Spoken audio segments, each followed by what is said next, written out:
الحمد لله الحمد لله رب العالمين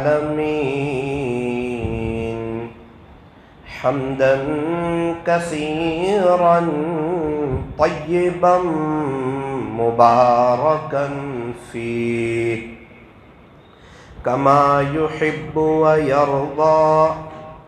أشهد أن لا إله إلا الله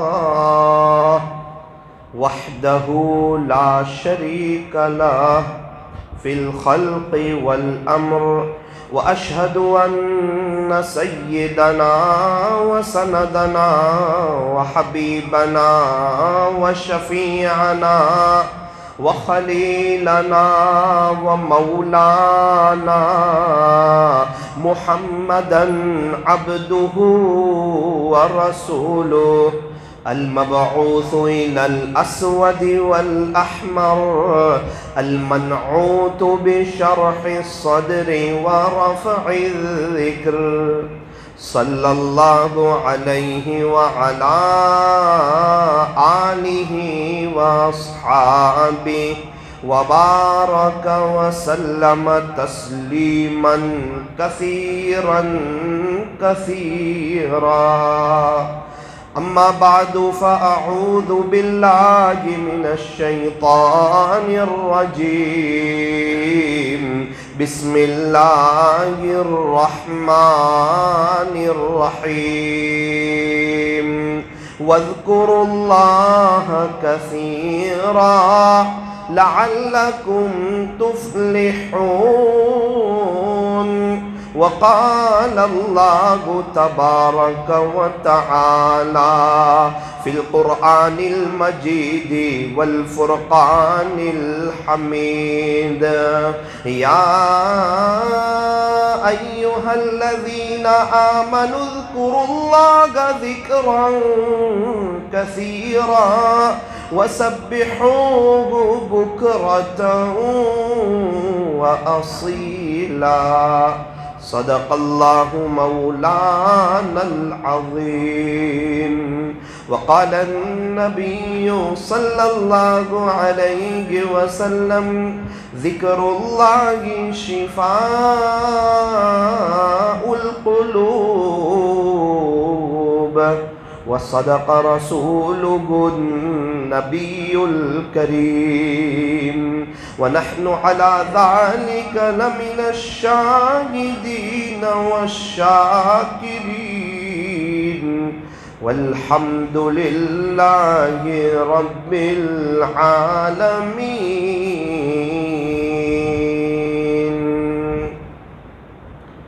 لب پہ ذکر اللہ کی تکرار ہو، لب پہ ذکر اللہ کی تکرار ہو، دل میں ہر دم حق کا استحضار ہو. اگر تو کر لے اس پر حاصل دوام، پھر تو بس کچھ دن میں بیڑا پار ہو. اگر تو کر لے اس پر حاصل دوام، پھر تو بس کچھ دن میں بیڑا پار ہو. نور میں ہو یا نار میں رہنا، ہر جگہ ذکر یار میں رہنا. چند دن خزاں کے سہلو بس، پھر ہمیشہ بہار میں رہنا. پھر ہمیشہ بہار میں رہنا. ہر دم اللہ اللہ کر، ہر دم اللہ اللہ کر، نور سے اپنا سینہ بھر، جیے تو اس کا ہو کر جی، اور مرے تو اس کا ہو کر مر، ہر دم اللہ اللہ کر۔ وہ جو عاشق صادق ہوتے ہیں، وہ جو عاشق صادق ہوتے ہیں، وہ کب فریاد کرتے ہیں، لبوں پہ مہر خاموشی، دلوں میں یاد کرتے ہیں، لبوں پہ مہر خاموشی، دلوں میں یاد کرتے ہیں۔ یہاں ایسے رہے کہ ویسے رہے، یہاں ایسے رہے کہ ویسے رہے، وہاں دیکھنا ہے کہ کیسے رہے، وہاں دیکھنا ہے کہ کیسے رہے۔ نہ تو ہجر اچھا نہ وصال اچھا، نہ تو ہجر اچھا نہ وصال اچھا، یار جس حال میں رکھے وہی حال اچھا، یار جس حال میں رکھے وہی حال اچھا۔ محبت سے درود شریف پڑھ لیجئے۔